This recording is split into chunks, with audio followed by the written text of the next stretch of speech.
దేవుని ఆశ్చర్య కార్యములను చూడరండి.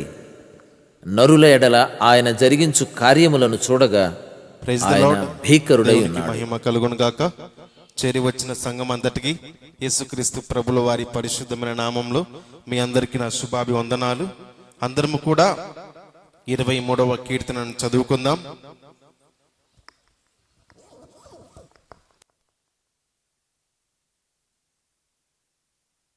అందరం ఒకేసారి చదువుకుందాం. యెహోవా నా కాపరి, నాకు లేమి కలగదు. పచ్చిక గల చోట్లన ఆయన నన్ను పరుండజేయుచున్నాడు. శాంతికరమైన జలముల యొద్ద నన్ను నడిపించుచున్నాడు. నా ప్రాణమునకు ఆయన సేదదీచుచున్నాడు. తన నామమును బట్టి నీతి మార్గములలో నన్ను నడిపించుచున్నాడు. గాఢాంధకారపు లోయలలో నేను సంచరించినను ఏ అపాయమునకు భయపడను. నీవు నాకు తోడై ఉందువు. నీ దొడ్డు కర్రయు నీ దండమును నన్ను ఆదరించును. నా శత్రువుల ఎదుట నీవు నాకు భోజనం సిద్ధపరిచెదవు. నూనెతో నా తల అంటి ఉన్నావు.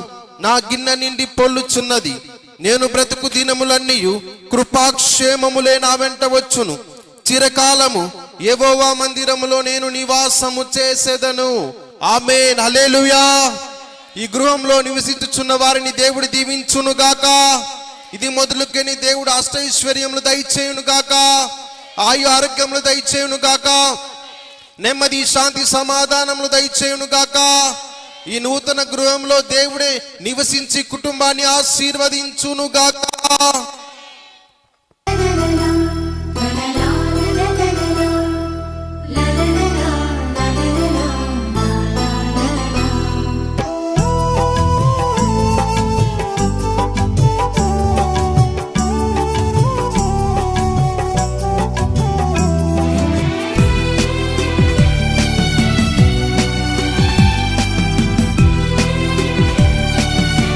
యొక్కయు కుమారుని యొక్కయు పరిశుద్ధాత్మ యొక్కయు నామములోనికి ఈ గృహమును ప్రభువుకి ప్రతిష్ఠిత చేస్తున్నాను.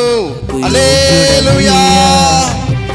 ఎంత ఆశ్చర్య క్రియలు చేసినావయ్యా యేసు, ఎంచలేని ఘనతకు యోగ్యుడవయ్యా.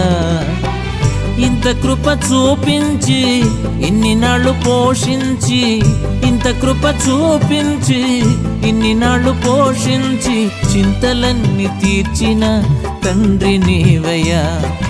చింతలన్నీ తీర్చిన తండ్రి నీవయ్యా.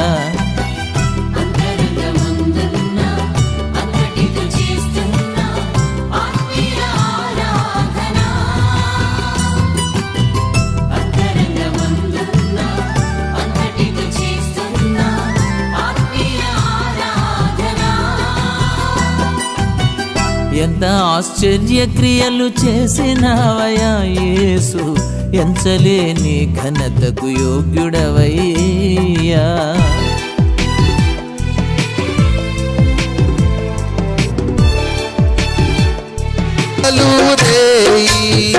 కనుపాపవలే కాచిన దేవా నీకే స్తోత్రము. మమ్ము కాచిన స్తోత్రము. కాపాడిన దేవా నీకే స్తోత్రము. మమ్ము కాచిన సంతోషంతో చప్పట్లు కొడుతూ నీకే స్తోత్రము. కాపాడిన దేవా నీకే స్తోత్రము. గడచిన కాలం కృపలో మమ్ము కాచిన దేవా నీకే స్తోత్రము. కాచిన దేవా నీకే స్తోత్రము.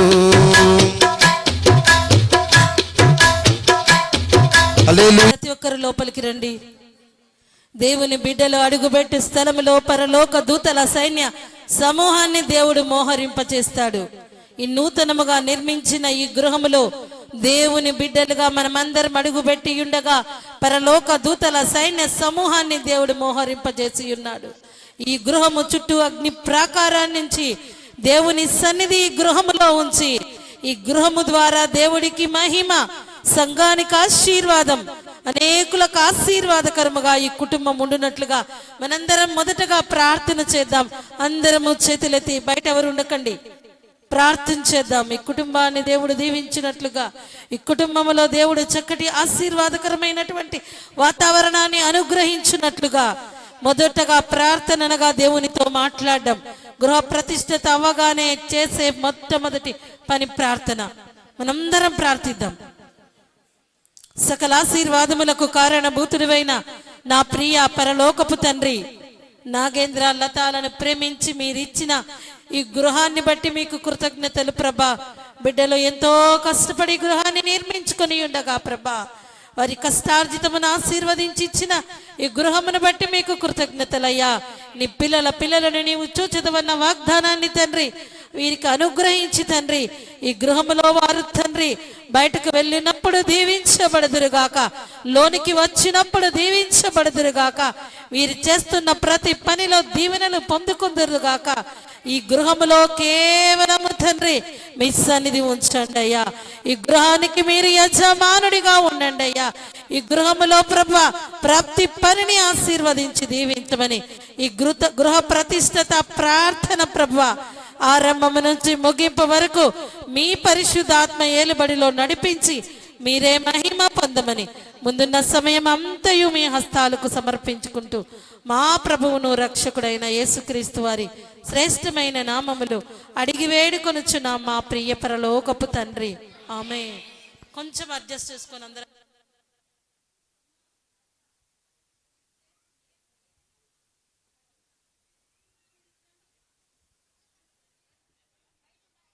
ఎరిగి ఉన్నావు రాజా, బాగుగా ఎరిగి ఉన్నావు.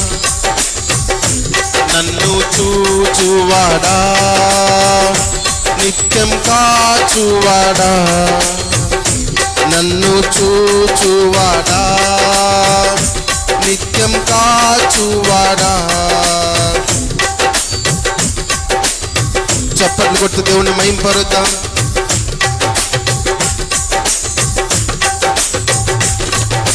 తలంపులు తపనయు అన్నీయు ఎరిగి ఉన్నావు. తలంపులు తపనయు అన్నీయు ఎరిగి ఉన్నావు. నడచినను పండుకున్నను అయ్యా నీ వెరిగి ఉన్నావు. నడచినను పండుకున్నను అయ్యా నీ వెరిగి ఉన్నావు. ధన్యవాదం యేసురాజా, ధన్యవాదం యేసురాజా. నన్ను చూచువాడా, నిత్యం కాచువాడా. అందరం కలిసి పాడదాం.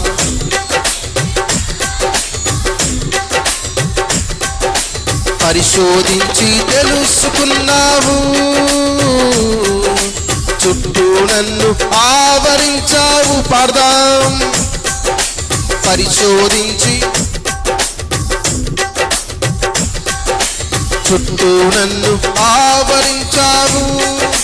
కూర్చుండుట, లేచి ఉండుట, కూర్చుండుట, నేను లేచుండుట, బాగుగా ఎరిగి ఉన్నావు రాజా, బాగుగా ఎరిగి ఉన్నావు. నన్ను చూచువాడా, నిత్యం నన్ను చూచువాడా, నిత్యం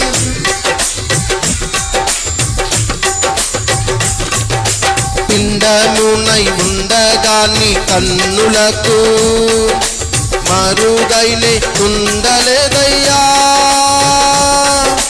పిండమునై ఉండగా నీ కన్నులకు మరుగైనే ఉండలేదయ్యా.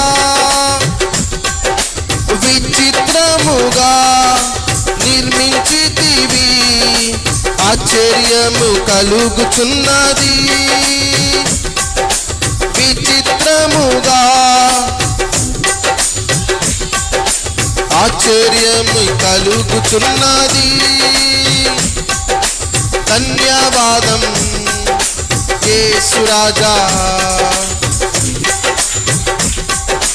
యేసు రాజా, ధన్యవాదం యేసు రాజా. నన్ను చూచువాడా, నిత్యం కాచువాడా, నన్ను చూచువాడా, నిత్యం కాచువాడా. పరిశోధించి తెలుసుకున్నావు, చుట్టూ నన్ను ఆవరించావు. పరిశోధించి తెలుసుకున్నావు, ఆవరించావు. కూర్చుండుట నేను లేచుండుట, కూర్చుండుట నేను లేచుండుట బాగుగా ఎరిగి ఉన్నావు రాజా, బాగుగా ఎరిగి ఉన్నావు. నన్ను చూచువాడా, నిత్యం కాచువాడా, నన్ను చూచువాడా, నిత్యం కాచువాడా. హల్లెలూయా. దేవునికి మహిమ కలుగును గాక. పరిశుద్ధ గ్రంథము నుండి వాక్యాన్ని చదువుకుంటుండగా మనందరం ఇక్కడ ఎందుకు చేరామండి? ఏ ప్రవేశం? అందరం చెప్దాం, అందరికి తెలుసు కదండి. గృహ ప్రవేశం. గృహ ప్రవేశంలో అయితే ప్రతి ఒక్కరికి ఒక కళ ఉంటుంది. ఏం కళ?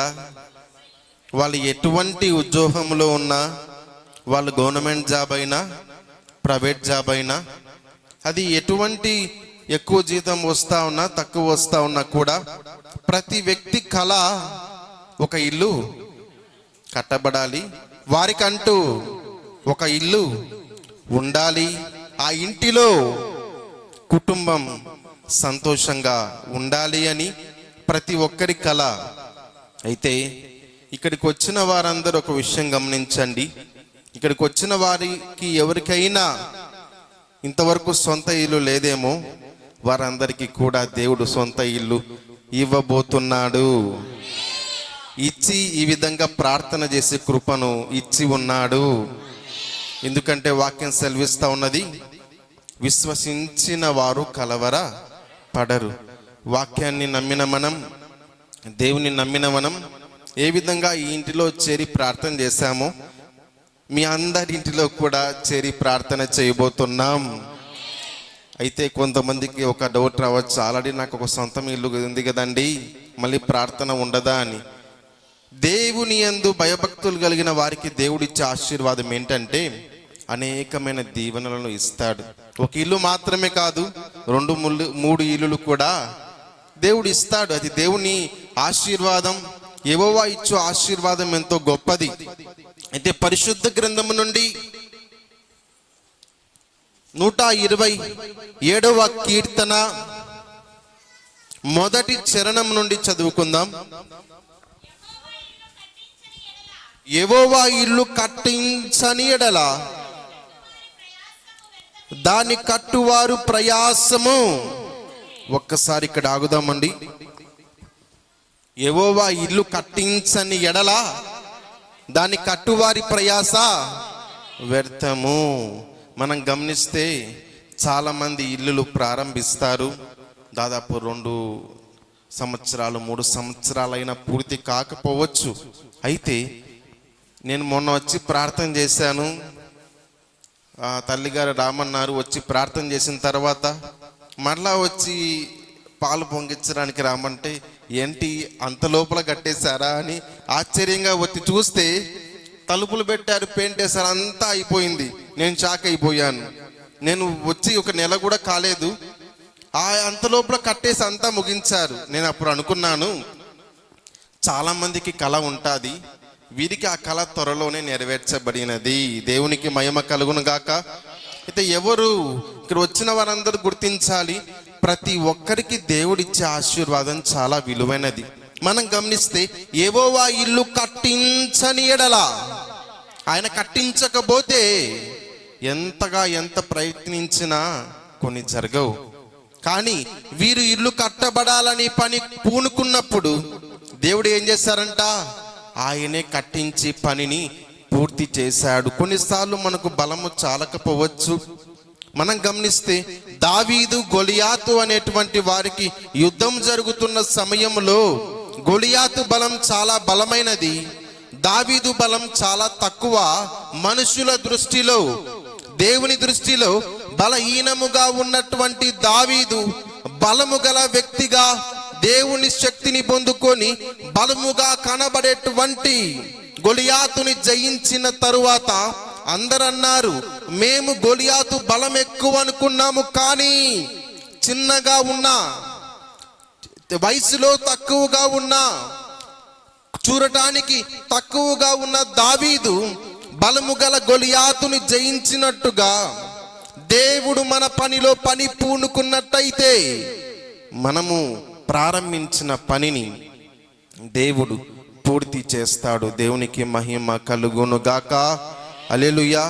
మన దేవుడు ఎంతైనా నమ్మదగిన దేవుడు. ఏదేని తోటలో మొట్టమొదటిగా దేవుడు అవ్వాదామును వారిని నిర్మించి సమస్తాన్ని మనకు అనుగ్రహించాడు. మనం గమనిస్తే ఏదేని తోటల నుండి ఒక నది ప్రారంభమవుతుంది. ఆ నది ప్రారంభమయ్యి మెల్లమెల్లగా ముందుకు వెళ్ళి రెండవ నదిగా మార్చబడుతుంది. అలా ముందుకు వెళ్ళి మూడవ నదిగా మార్చబడుతుంది. అలా 4 శాఖలుగా అది ముందుకు కొనసాగుతుంది. వీరు ఇల్లు కట్టాలని, లేదంటే మనము ఇల్లు కట్టాలని పని పూనుకున్నప్పుడు, ప్రార్థన చేసినప్పుడు ఏదేని తోటలో 4 శాఖలుగా అది విభజింపబడి ముందుకు వెళ్ళినట్టుగా మనం ఏదైనా పని పూనుకొని ప్రార్థన చేసినట్లయితే దేవుడు దాని 4 ఆశీర్వాదముగా దీవిస్తాడు. దేవునికి మహిమ కలుగును గాక. అందుకే చూద్దాం 23వ కీర్తన.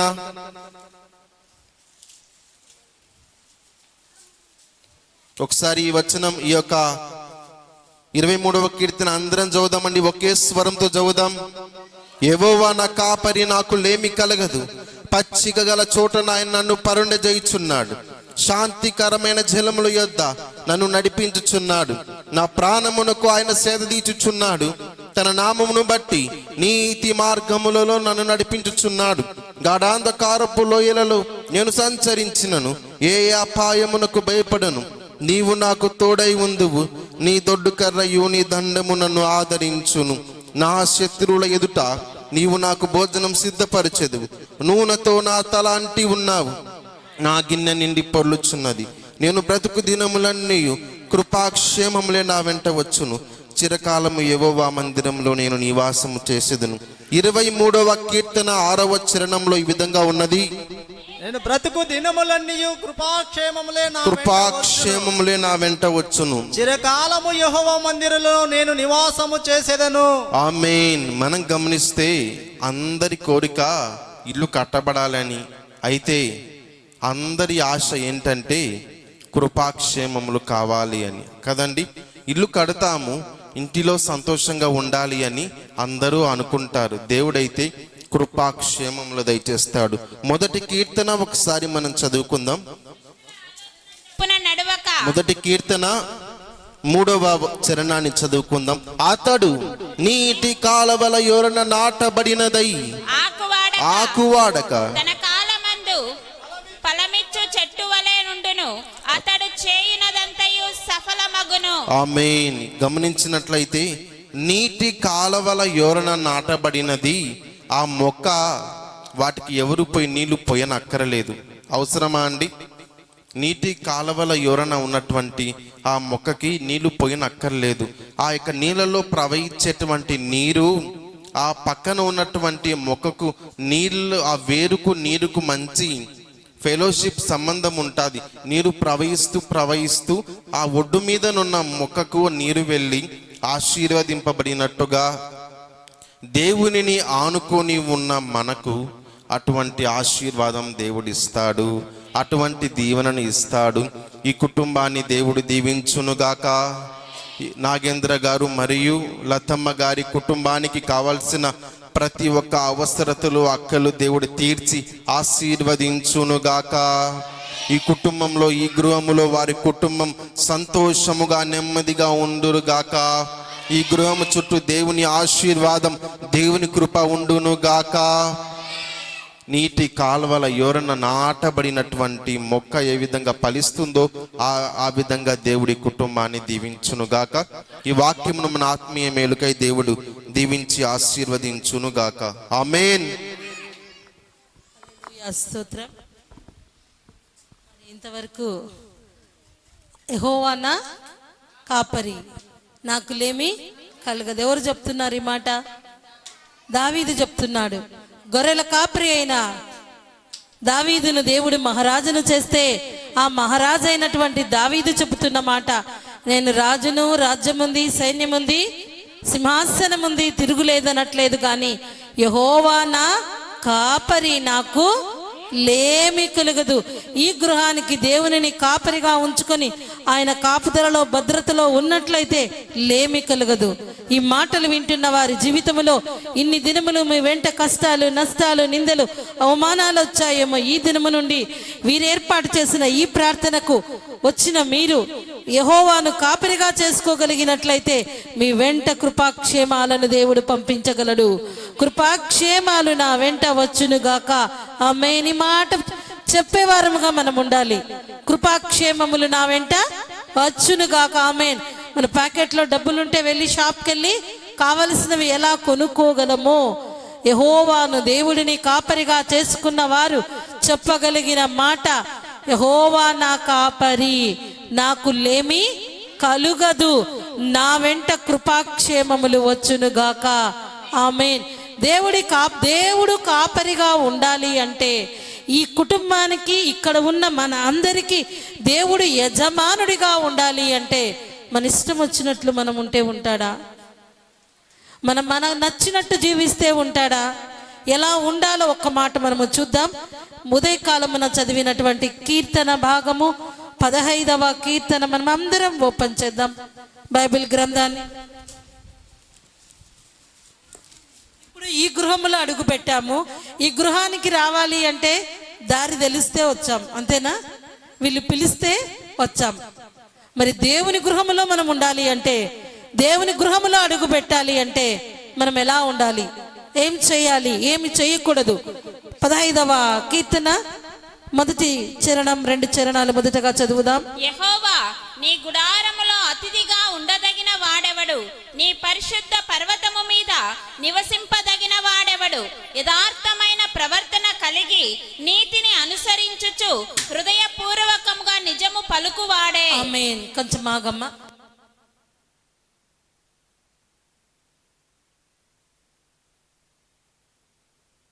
ఈ గృహములోకి వచ్చిన మనం, మన గృహాలలో జీవిస్తున్న మనము దేవుని గృహములోనికి వెళ్ళాలి అంటే మొదటగా మన గృహాలలో మనం ఎలా ఉండాలి, మన గృహము ఎలాగుండాలి? యెహోవా నీ గుడారములో అతిథిగా ఉండదగిన వాడెవడు? నీ పరిశుద్ధ పర్వతముని మీద నివసింపదగిన వాడెవడు? ఎవరు ఎవరు ఎవరు? కలెక్టర్ బంగ్లాలో కలెక్టర్ గారు ఫ్యామిలీ ఉంటుంది.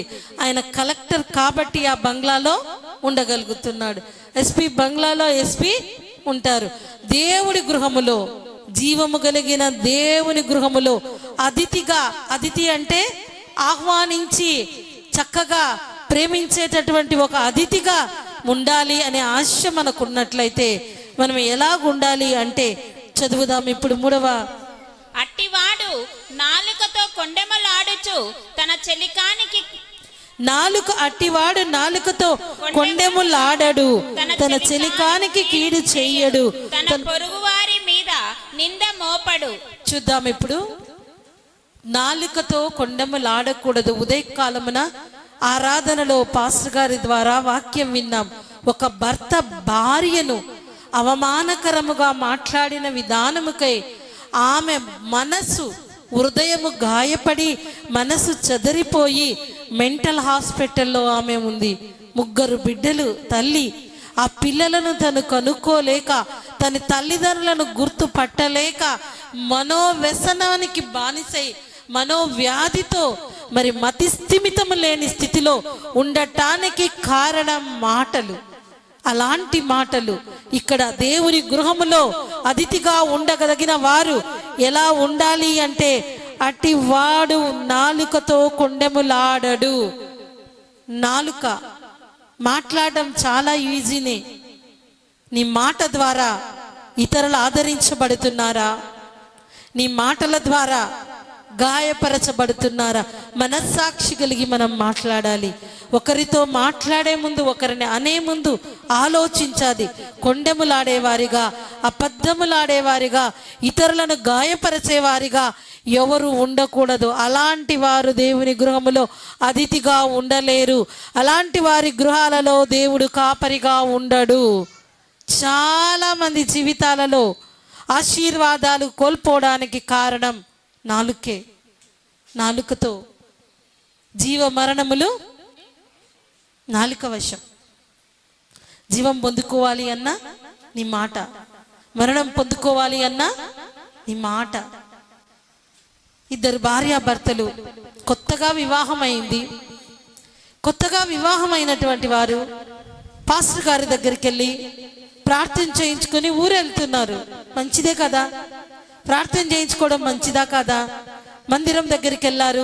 పాస్టర్ గారు ఇక ఊరెళ్తున్నా అంటే పాస్టర్ గారు చెప్పవలసినవి జాగ్రత్తగా ఉండమ్మా, మంచిగా ఉండాలి అని అన్నీ చెప్పి పంపించాడు. అలా బయలుదేరారు. పాలు నీళ్ళలాగిద్దరు కలిసి ఉండండి. మంచిదా కాదా మాట? పాలలో నీళ్లు కలుస్తాయా, ఆయిల్ కలుస్తుందా? నీళ్లు కలిసిపోతాయి. అలా ఉండండి అని పాస్టర్ గారు చెప్పడము తప్పు కాదు. అలా కలిసిపోవాలి అన్నది మంచి ఆలోచన. ఇద్దరు కొంత దూరం ముందుకెళ్లారు. ఆ అమ్మాయి అంటుంది, కొత్తగా వివాహమైన అమ్మాయి, ఆ పెళ్లి కొడుకు కుమారుడితో నడుస్తూ బయటికి రాగానే అంతవరకు నవ్వుతూ మాట్లాడుకున్నవారు, అంతవరకు ఒకరికొకరు ప్రేమ కలిగి ఉన్నవారు మందిరంలో నుండి బయటకు రాగానే ఆ పెళ్లి కుమారుని చూసి, పెళ్లి కూతుర్ని చూసి పెళ్లి కొడుకు నవ్వడా? ఏడుస్తారా, నవ్వుతారా? ఖచ్చితంగా నవ్వుతూనే ఉంటారు. నవ్వుతే ఏం నవ్వుతున్నావు? మీ పాస్టర్ గారు పాలు నీళ్ళు అన్నారని నీవు పాలు అనుకుంటున్నావా? నేను నీళ్ళు అనుకుంటున్నావా? నువ్వు ఎక్కువ అనుకుంటున్నావా? నేను తక్కువ అనుకుంటున్నావా? ఆ మాటతో స్టార్ట్ అయ్యిందండి. పాస్టర్ గారు చెప్పిన ఉద్దేశం వేరు, ఆ పెళ్లి కుమారుడు నవ్విన ఉద్దేశము వేరు, ఆ పెళ్లి కుమార్తె మాట్లాడుతున్న మాటల ఉద్దేశము వేరు. ఆమె అనుకుంటుంది, ఎక్కడైతే ఆశీర్వదించబడి చక్కటి కోడలుగా పేరు తెచ్చుకోవాలని, ఆ కుటుంబానికి ఆశీర్వాదకరముగా ఉండవలసిన ఆమె అనుమానించి లేనిపోని మాటలు మాట్లాడి అలా స్టార్ట్ అయింది. మీకే పాస్టర్ ఉన్నాడా? మీ ఊరిలోనే చర్చి ఉందా? మీ పాస్టర్ గారే చెప్తాడా ఈ మాట? రా మా ఊరికి, మా పాస్టర్ గారు చెప్తారు, మా ఊరిలో ఇంకా అలా స్టార్ట్ అయిందండి. కలిసి చక్కగా ఊరు వెళ్ళవలసిన వారు అదే రోజు రాత్రి కలహముతో విడిపోయారు. కారణం ఆమె నోటిలో నుండి వచ్చిన మాట కాదా? అలాంటి వారి మధ్య దేవుని సన్నిధి ఉంటుందా? దేవుడి సన్నిధి కలిగిన వారు ఎల్లప్పుడూ అర్థం చేసుకునే మనసు కలిగి ఉంటారు. అపార్థమైతే చేసుకోరు. అర్థం ఎప్పుడు చేసుకోగలుగుతారు అంటే దేవుని యందు భయభక్తులు కలిగిన వారు, అర్థం చేసుకున్న కుటుంబము ఆశీర్వదించబడిన కుటుంబముగా ఉంటుంది. దేవుడు మనల్ని జ్ఞాపకం చేసుకోవాలి అంటే పెద్ద పెద్ద గృహాల్లో, పెద్ద కారులో, బంగళాలో ఉంటే కాదు, మన వృత్తిని బట్టి కాదు, మన భక్తిని బట్టి జ్ఞాపకం చేసుకుంటాడు. చిన్న వాటిలో నమ్మకంగా ఉంటే గొప్ప వాటిని మనకు దేవుడు అనుగ్రహిస్తాడు.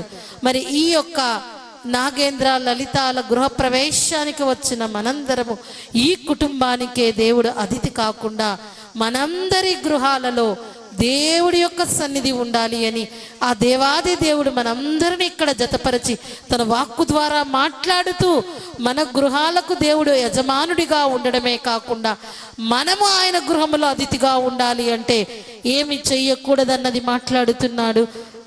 అట్టివాడు నాలుకతో కొండెములాడడు, తన చెలుకానికి కీడు చెయ్యడు, తన పొరుగువాని మీద నింద మోపడు. నిందలు ఈజీగా మోపగలరు. ఆ నింద వలన ఎన్నో మంది నిండు ప్రాణాలు బలైపోతున్నాయి.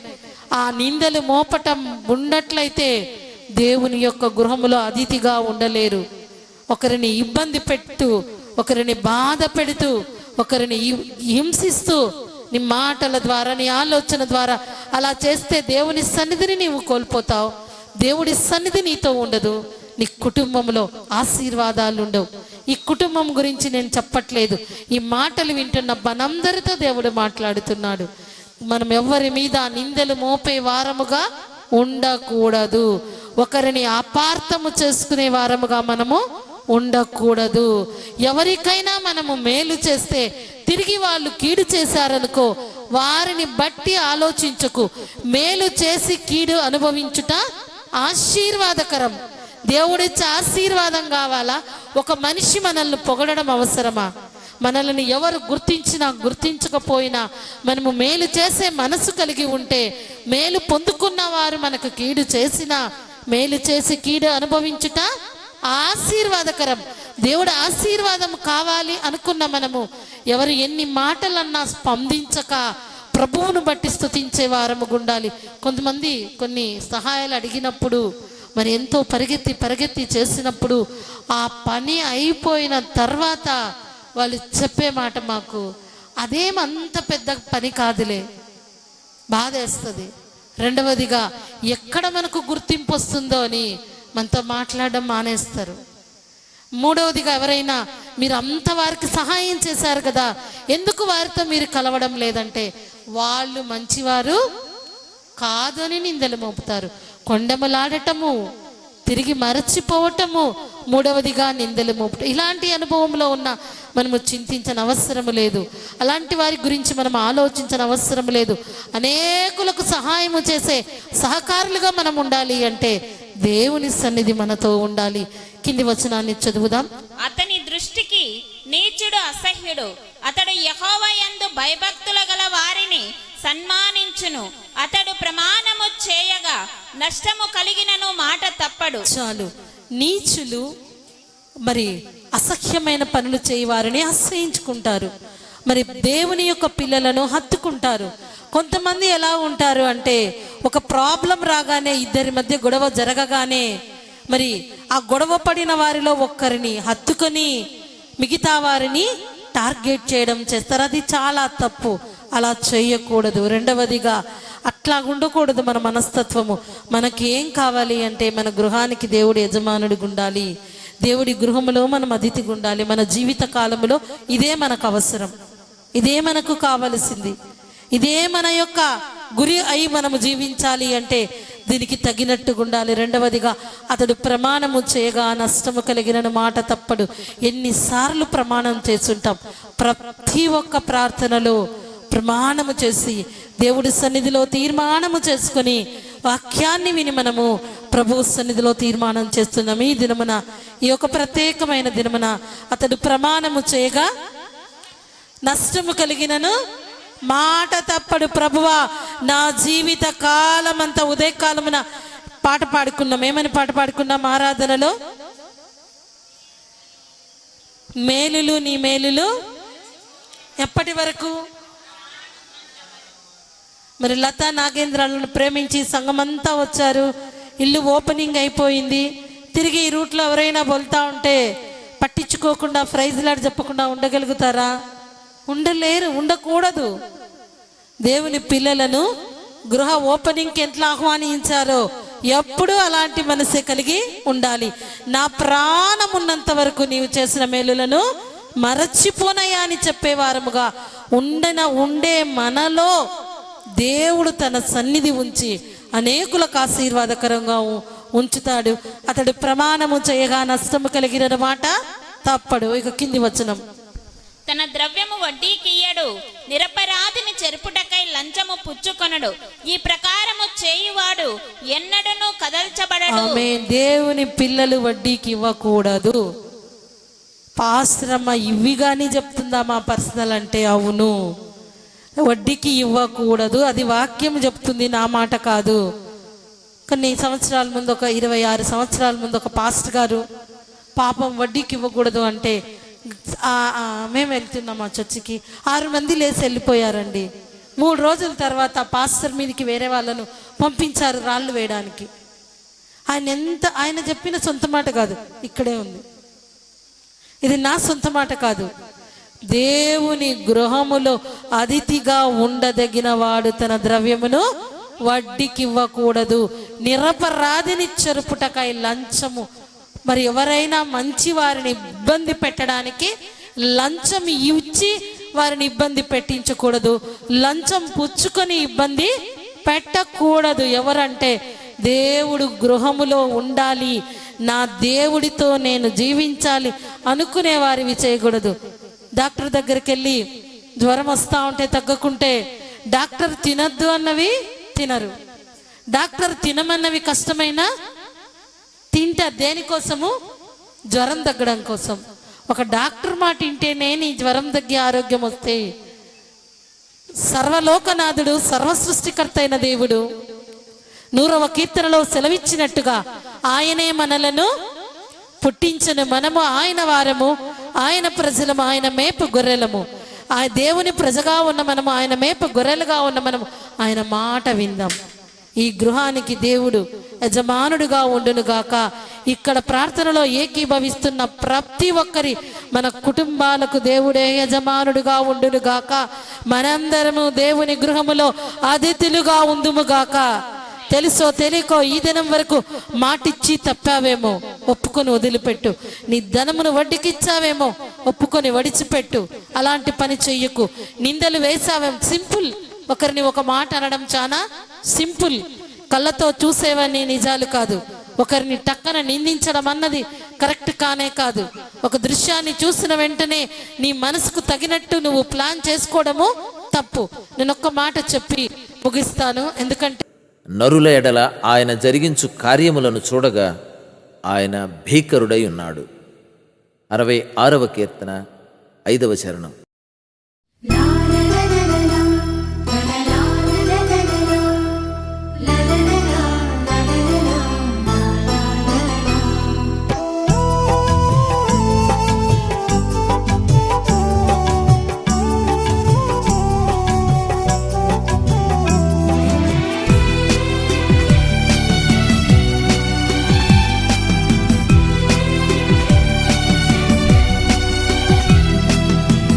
ఎంత ఆశ్చర్య క్రియలు చేసినావయ్యా యేసు, ఎంచలేని ఘనతకు యోగ్యుడవయ్యా.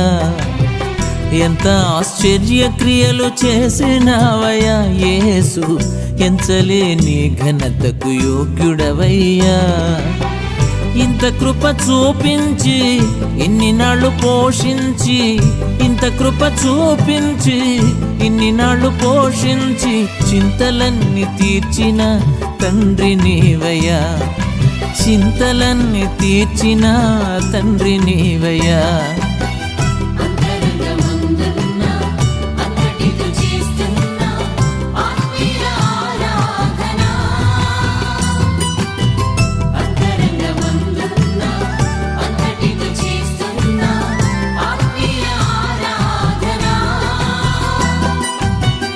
ఎంత ఆశ్చర్య క్రియలు చేసినావయ్యా యేసు, ఎంచలేని ఘనతకు యోగ్యుడవయ్యా.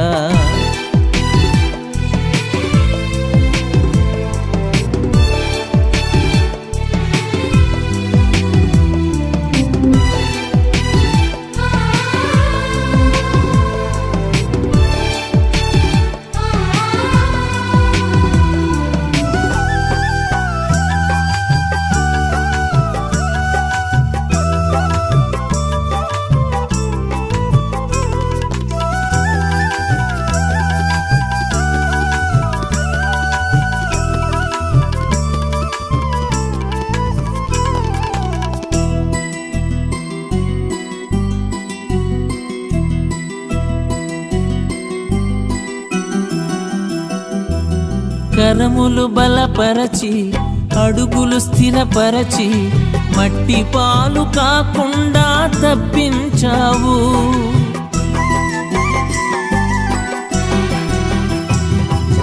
కరములు బలపరచి అడుగులు స్థిరపరచి మట్టి పాలు కాకుండా తప్పించావు. పగిలిన గుండెలోన స్తోత్రగానమే పదిలముగా నిండే కృపనిచ్చావు. పగిలిన గుండెలోన స్తోత్రగానమే పదిలముగా నిండే కృపనిచ్చావు.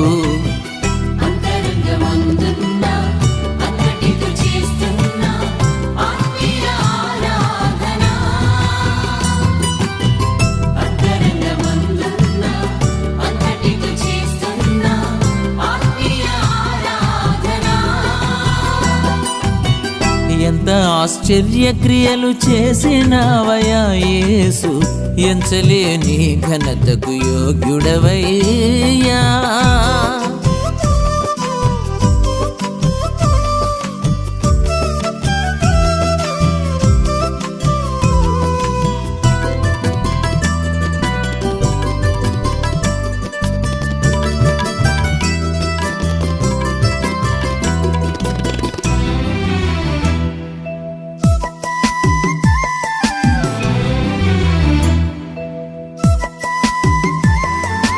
కరుణను కనపరచి వనరుల నిధి తెరచి తక్కువేమి కాకుండా పంపించావు.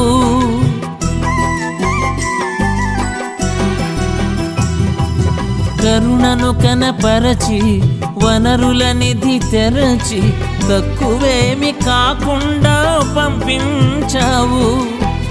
విఫలము అవుతున్న నా ప్రయత్నము విజయముగా మారే కృపనిచ్చావు.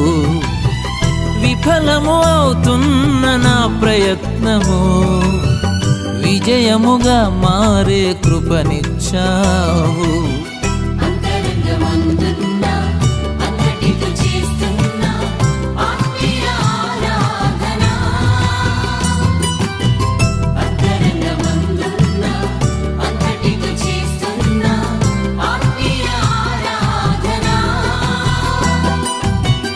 ఎంత ఆశ్చర్యక్రియలు చేసినావయ్యా యేసు, ఎంచలేని ఘనతకు యోగ్యుడవయ్యా.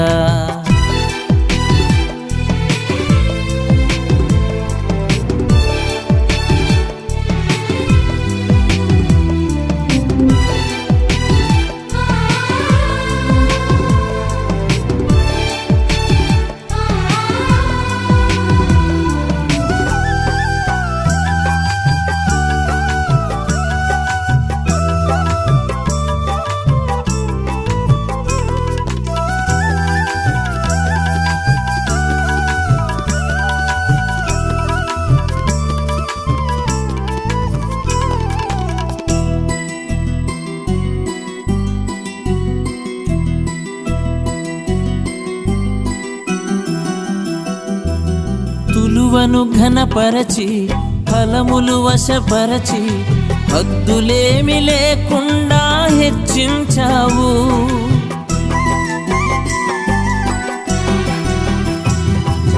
తులువను ఘనపరచి ఫలములు వశపరచి హద్దులేమి లేకుండా హెచ్చించావు. అడిగిన వాటికంటే శ్రేష్టమైనవి అధికముగా పొందే కృపనిచ్చావు. అడిగిన వాటికంటే శ్రేష్టమైనవి అధికముగా పొందే కృపనిచ్చావు.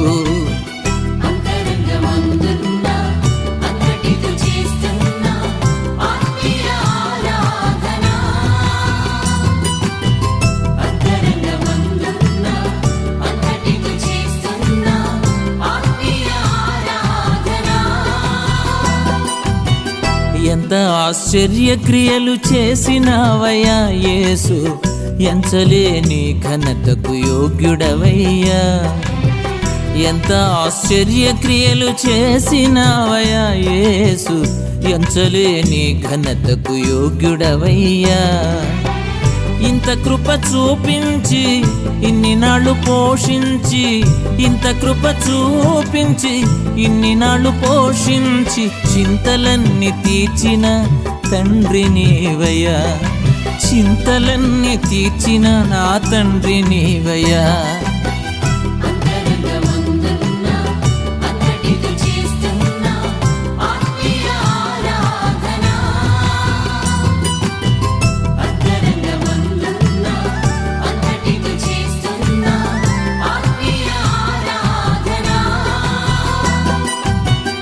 ఎంత ఆశ్చర్యక్రియలు చేసినావయ్యా యేసు, ఎంచలేని ఘనతకు యోగ్యుడవయ్యా.